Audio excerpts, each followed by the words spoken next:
Hello friends, नमस्ते। This is Chandan, welcome to my channel. आज हम लोग बात करेंगे ये जो दाऊद इब्राहिम के ऊपर। रिसेंटली आप देखिएगा कि सोशल मीडिया में बहुत जगह पे ये एक न्यूज फैलाया गया है कि दाऊद इब्राहिम का किसी ने हत्या कर दिया गया है।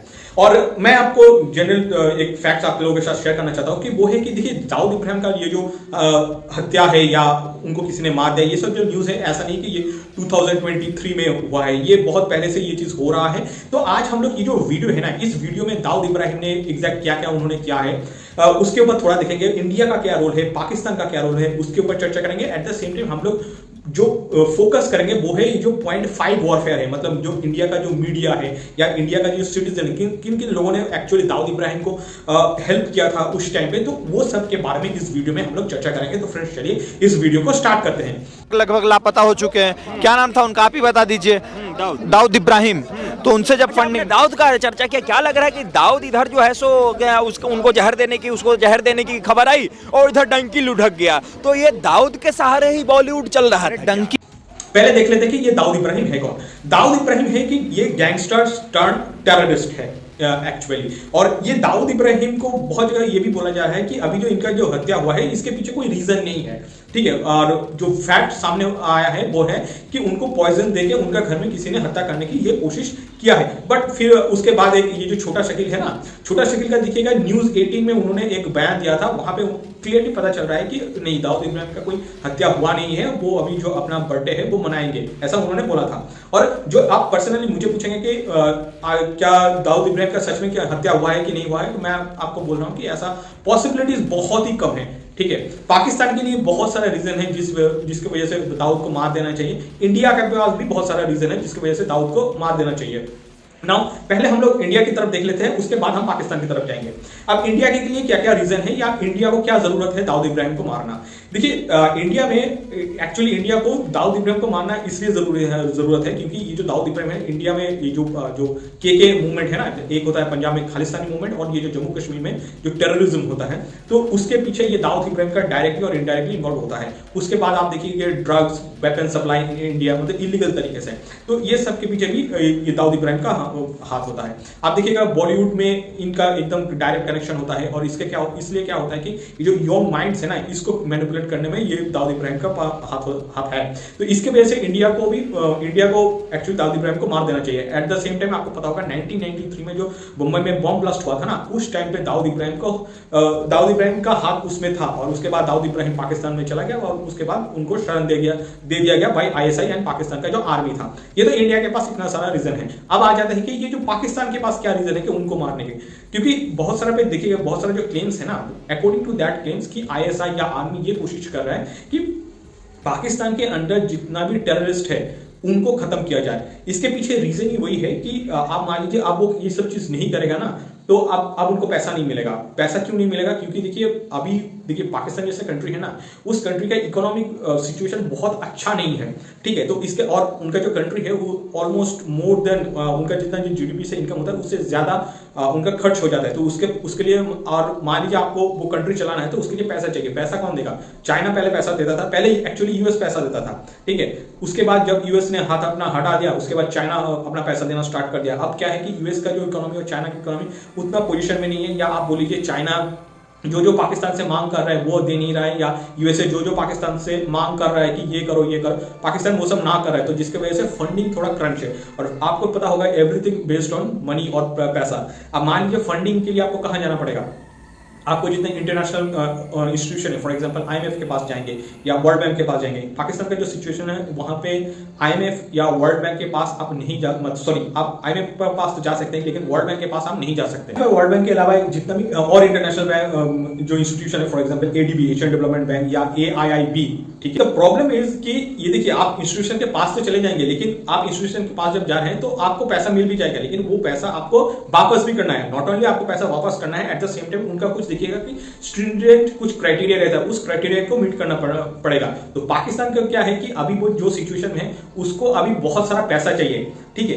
अब उस पैसा मतलब उनको सिर्फ पैसा ही चाहिए और कुछ नहीं चाहिए, लेकिन उस पैसा का लेने के बाद उसको वापस करना या बहुत सारा जो स्ट्रिंजेंट क्राइटेरिया उसको फुलफिल करना वो पाकिस्तान के लिए बहुत डिफिकल्ट है। तो इसके लिए ये जो पाकिस्तान के ऊपर देखिएगा इंटरनेशनल प्रेशर है, तो जिसके वजह से वो ये कोशिश कर रहा है कि जितना भी उसके पास जितना टेररिस्ट है या आप बोलिए सेपरेटिस्ट पाकिस्तान ने इतना दिनों तक पनाह देकर रखा है, तो आप उसको धीरे धीरे खत्म कर रहा है। इवन आप देखिएगा कि पाकिस्तान का जो कॉमन सिटीजन है ना, कॉमन सिटीजन भी ये भी बोल रहा है कि पाकिस्तान का जो ISI है और पाकिस्तान का जो आर्मी है उनको फोकस करना है कि जो पाकिस्तान का सिक्योरिटी के ऊपर, ना कि किसी और देश में जाके वहां पे टेररिज्म फैलाना या सेपरेटिज्म फैलाना, ये उनका काम नहीं है। पाकिस्तान का देखिएगा एक बहुत ही खराब आदत है, वो है कि मतलब मान लीजिए उन्होंने अपना जो ये सब जो आप बोलिए जो बर्डन है ना, तो वो बर्डन को खुद एलिमिनेट कर देता है। उसके बाद क्या करता है, इंडिया के ऊपर फेंक देता है कि ये सब इंडिया ने किया है। आपको पता होगा बहुत पाकिस्तान से जब ये इमरान खान का गवर्नमेंट चला गया और जब अफगानिस्तान में तालिबान आ गया, उसके बाद पाकिस्तान में बहुत सारा अटैक हुआ है, ठीक है। और उस कभी भी अटैक हो जाता है वो इंडिया के ऊपर फेंक देता है। इंडिया का हाथ होता है नहीं होता उससे फर्क नहीं पड़ता, इंडिया के ऊपर फेंक देता है। लेकिन वो एक्चुअली 2022 में चल गया, लेकिन वो नैरेटिव 2023 में या 2024 अभी जो चल रहा है इसमें उतना वो नैरेटिव काम नहीं कर रहा है, ठीक है। और इंडिया देखिए, इंडिया के ऊपर फेंकता इसीलिए है क्योंकि इंडिया ने 1980s के टाइम पे पाकिस्तान में जाके बहुत सारे लोगों को मारा था। उस टाइम पे जो खालिस्तानी सेपरेटिस्ट था या आप बोलिए जो कश्मीर में जितना सेपरेटिस्ट था उस टाइम पे उन्होंने मारा था। लेकिन अभी क्या है, अभी हो सकता है कि इंडिया वहां पे इन्वॉल्व है कि नहीं है, I am not sure about it, but ये हो सकता है, ये पे पॉसिबिलिटीज है। तो पाकिस्तान जिसकी वजह से क्या करता है कि बार बार जो इंडिया के ऊपर वो ये ब्लेम डाल देता है। ये तो एक जनरल आपका हो गया कि पाकिस्तान का कितना हाथ थे दाऊद इब्राहिम के हत्या के पीछे। अब हम लोग आ जाते हैं कि ये जो नॉर्मल जो 0.5 वॉरफेयर है ना, उस वॉरफेयर में ये दाऊद इब्राहिम के साथ कौन लोग खड़ा था कौन लोग नहीं खड़ा था। इससे हम लोग पहले आ जाएंगे कि बॉलीवुड में। देखिए बॉलीवुड में आपको पता होगा ये जो दाऊद इब्राहिम के साथ सलमान खान का जो सलमान खान या आप बोल लीजिए ये जो जितना कपूर फैमिलीज है ना, रणवीर कपूर, रणधीर कपूर, ऋषि कपूर, इनका देखिए बहुत अच्छा रिलेशन है। उसके बाद देखिएगा कि शारजा में जब मैच चल रहा था वहां पे ये जो राजेश खन्ना, ठीक है, तो ये सब इन लोगों के साथ दाऊद इब्राहिम का हाथ था। इवन देखिएगा सलमान खान के साथ दाऊद इब्राहिम का जो भाई था ना, नूर खसकर बोला जाता था, उनका भी उनके साथ भी एक पिक्चर है। और नूर खसकर मैं आप लोगों के जानने के लिए मैं बोलना चाहूंगा 2019 में आई थिंक उनका हार्ट अटैक हो गया था, तो जिसकी वजह से वो अभी जिंदा नहीं है। लेकिन दाऊद इब्राहिम अभी जिंदा है और मैं जब ये वीडियो रिकॉर्ड कर रहा हूँ मैं अभी भी बोल रहा हूँ कि मुझे लगता नहीं कि दाऊद इब्राहिम का मतलब दाऊद इब्राहिम हस्बैंड किल्ड, ये पॉसिबल है नहीं। इसके बाद ये जो यूएसए, चाइना, अब पहले जैसे मैंने आपको बोला ना कि ये लोग इनिशियल लेवल पे पाकिस्तान को सपोर्ट करता है। इवन आप देखिएगा एक जर्नलिस्ट है उसका नाम इजाबेल है, तो उन्होंने ये चीज बोला है कि इंडिया और रशिया का जो रिलेशन है ना, ये रिलेशन पीक पे है। इसके पीछे रीजन ये है कि इंडिया कभी भी यूएस को सपोर्ट नहीं करता इन एनी फील्ड। तो मैं आपको बोलना चाहूंगा कि इसके पीछे भी रीजन है, क्योंकि देखिए इंडिया में आप देख लीजिए जितना भी साइंटिस्ट का हत्या हुआ है उसमें सबसे ज्यादा यूएस का हाथ है, ठीक है। इंडिया में आप बोल लीजिए जितना भी बॉम्ब ब्लास्ट होता है या आप बोल लीजिए कोई टेररिज्म होता है, आर्म्स डीलिंग होता है, ड्रग्स का इशू होता है, वहां पे किसका हाथ होता है? वहां पे हाथ होता है यूएसए का और चाइना का। तो हम क्यों उनके साथ खड़े रहेंगे? एक चीज तो क्लियर है कि पाकिस्तान इंडिया में ये जो टेररिज्म, सेपरेटिज्म, आप बोलिए ड्रग्स, आर्म्स, ये सब तो सप्लाई करता है। एट द सेम टाइम आप देखिएगा ये जो drugs, arms supply, terrorism, separatism, ये जो पार्ट है ना, ये 2014 के बाद बहुत कम हो गया। इसके पीछे मेन जो रीजन है वो है Narendra Modi. Whether you are agree, whether you disagree, it doesn't matter, but ये सच है। आपकी रक्षा के लिए जो चाल बदल दे काल का, कोई उसका क्या बिगाड़े जो भक्त हो महाकाल का। रिगार्डिंग आप देखिएगा कि यूएसए का एक फॉर्मर एम्बेसडर टू इंडिया जिनका नाम है डेविड मलफोर्ड, तो उन्होंने ये चीज बोला है कि मनमोहन सिंह के टाइम पे जितना बॉम्ब ब्लास्ट होता था उसके बाद जो रिपरकेशन पाकिस्तान को मिलता था उससे कई गुना ज्यादा अब मिलना स्टार्ट हो गया। और जिसकी वजह से उन्होंने क्या किया, मतलब पाकिस्तान स्पेशली उन्होंने क्या किया, अपना जो फॉरेन पॉलिसी है ना उसको थोड़ा मॉडिफाई कर दिया। इसके पीछे रीजन हुई है कि पाकिस्तान के लिए एक बार वेस्टर्न फ्रंट और एक बार ईस्टर्न फ्रंट, मतलब दोनों फ्रंट ओपन करना बहुत डिफिकल्ट, मतलब दोनों फ्रंट एक साथ ओपन करना वो बहुत डिफिकल्ट है। एट द सेम टाइम आप देखिएगा पाकिस्तान जैसा कंट्री है ना, इस पाकिस्तान कंट्री में देखिए अफगानिस्तान के साथ इनका रिलेशन अच्छा नहीं है, ठीक है। इंडिया के साथ रिलेशन अच्छा नहीं है, इनका रिलेशन ईरान के साथ अच्छा नहीं है, इनका रिलेशन किसके साथ अच्छा है, वो है सिर्फ चाइना के साथ रिलेशन अच्छा है। और उसके पीछे रीजन यही है कि इंडिया चाइना का दुश्मन है। अब मान लीजिए इंडिया चाइना का दुश्मनी नहीं रहता ना, तो पाकिस्तान का जो रिलेशन वो चाइना के साथ भी अच्छा नहीं था, क्योंकि आपको पता होगा इस्लाम एंड कम्युनिज्म ये दोनों एक साथ नहीं जा सकता। और अब आ जाता है कि स्पेशली हम फोकस करेंगे, जैसे मैंने आपको पहले बोल दिया कि बॉलीवुड का पार्ट तो हमने देख लिया, आप देखेंगे कि ये जो जर्नलिज्म है वो लोग कितना कंट्रीब्यूट किया था उस टाइम पे 1993 में, उन लोगों का क्या हाथ था। कंट्रीब्यूशन का मतलब वही है कि उन लोगों का कितना हाथ था, हम उसके ऊपर डिस्कस कर लेते हैं। जब मुंबई का ब्लास्ट हुआ था 1993 में, तो वहां पे देखिएगा दो मेन कैरेक्टर था, एक था ये याकूब मेनन और एक था दाऊद इब्राहिम। दाऊद इब्राहिम तो पाकिस्तान भाग गया, उसके बाद यहाँ पे था याकूब मेनन। याकूब मेनन को फांसी की सजा सुना दिया गया था क्योंकि उनका ये जो 257 के आसपास, बिकॉज उनके वजह से 257 लोगों का हत्या हो चुका है। एट द सेम टाइम 1408 इन लोग इतना इंजोर्ड था, तो जिसके वजह से उनको फांसी की सजा सुना दिया गया था। और इसके बाद क्या हुआ, उनका जो फ्यूनरल निकला ना मुंबई में, तो वहां पे लोग उतना गैदरिंग होता ना, आप सोच में लग जाएंगे कि ये मतलब ये लोग सपोर्ट क्यों कर रहे हैं। उसके बाद आपको पता होगा जब 1993 में बम ब्लास्ट हुआ था, तो उस टाइम का जो चीफ मिनिस्टर था महाराष्ट्र का देन सीएम, वो था शरद पवार। शरद पवार ने उन्होंने जानबूझ के पाकिस्तान को वो क्लीन चिट दे दिया। यहाँ पे मैं वो वीडियो भी ऐड कर दूंगा।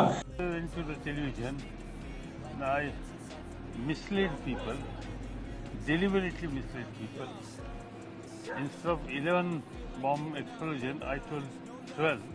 I see. And one of the place which I mentioned was Masjid Bandar. It is dominated by minorities. I see. So I tried to send message. It's not only in Hindu area, it is in Muslim area also. And I also said that I have seen, because I immediately visited the Air India's building. I said that I visited Air India's building, and the material which has been used is essentially this type of material is used by some of the southern Indian side, some terrorists. उसके बाद ये जो बहुत सारे देखिएगा social media में ना एक गंदा तरीके से मेमे चल रहा है। उस मेमे में बहुत सारे जगह पे ये दिखाया गया है कि देखिए, मैंने वहां पे ये बोला गया है कि Dawood Ibrahim didn't kill people, bomb killed that. मतलब आप सोच के देखिए इनका मेंटालिटी क्या है कि इन लोग बार बार बोलता है ना कि हमें क्यों फोकस करना चाहिए नेशनल सिक्योरिटी के ऊपर, या आपको क्यों राइट विंग का जो पार्टी है इंडिया में होना चाहिए। तो इसके पीछे रीजन यही है। आप जितना भी ये जो सोशलिज्म कम्युनिज्म का ये जो पार्ट लोगों को पढ़ाते रहेंगे ना, तो उससे देखिए नेशनल सिक्योरिटी का कुछ बंदोबस्त नहीं हो जाएगा। इवन जब देखिएगा कि याकूब मेनन को फांसी की सजा सुना दिया गया था, उसके बाद ये जो इंडियन एक्सप्रेस का एक आर्टिकल दिखेगा, वहां पे लिखा हुआ है एंड दे हैंग्ड याकूब मेनन। ये लोग ऐसे प्रिटेंड कर रहे हैं कि याकूब मेनन कोई मतलब अपना जो कंट्री है उसके लिए उनको मार दिया गया। ऐसा तो नहीं था ना। याकूब मेनन को इसलिए सजा दिया गया था क्योंकि वो टेररिस्ट था और उनके वजह से ये जो ऑलमोस्ट 253 लोगों का जान गया था। लेकिन उसके बाद ये जो जितना आप बोलीजिए लेफ्टिस्ट मीडिया ना, वो लेफ्टिस्ट मीडिया कभी भी याकूब मेनन को टेररिस्ट सोचता ही नहीं था। इवन देखिएगा कि उस टाइम पे राजदीप सरदेसाई बोल के एक पत्रकार था, तो उन्होंने क्या किया था, ये जैसे शरद पवार किया था ना जो कांग्रेस में, उसकी तरह उन्होंने क्या किया था कि राजदीप सरदेसाई ने जो दाऊद ने जो काम किया था उसको पूरा कंप्लीटली डिफेंड किया था। उसके बाद आप देखिएगा कि याकूब मेनन का जो उनको जहां पे दफनाया गया था ना, वहां पे जाकर देखिएगा कि किसी ने उसको मजार बना दिया। तो प्रॉब्लम ऐसा नहीं कि एक स्पेसिफिक कम्युनिटी के लिए है, प्रॉब्लम एक्चुअली पूरा जो मुंबई में जो एक्चुअली महाराष्ट्र में जो एनवायरमेंट है ना, वो एनवायरमेंट कहीं गलत डायरेक्शन पे जा रहा है। इसके पीछे रीजन ही है, ठीक है, आप मान लीजिए एक मुस्लिम है जहां पर उनको दफनाया गया है, आप ठीक है, वो तो एक नॉर्मल कवर था, लेकिन उसको मजार किसने बनाया, या आप बोलिए मजार बनाने का जो परमिशन ये किसने दिया, वो तो लोकल एडमिनिस्ट्रेशन या जो स्टेट का जो गवर्नमेंट है वो उसने ही दिया है ना, राइट। लेकिन आप देख लीजिए स्टेट में कौन गवर्नमेंट, मतलब किसका गवर्नमेंट है, वो है ये शिवसेना का गवर्नमेंट। आप सोच के देखिए, शिवसेना उनका जो जन्म इसलिए हुआ था क्योंकि जो हिंदुत्व आइडियोलॉजी था ना उस टाइम पे, वो आइडियोलॉजी के ऊपर उतना कोई बात नहीं करता था। उस टाइम पे इवन बीजेपी उतना स्ट्रांग नहीं था। उस टाइम पे शिवसेना आके ये उन्होंने बोला था कि हिंदुत्व के तरफ से हम खड़े हैं। आप सोच के देखिए, उसके नाक के नीचे, उस गवर्नमेंट का जो उस नाक के नीचे ये सब नौटंकी चल रहा है।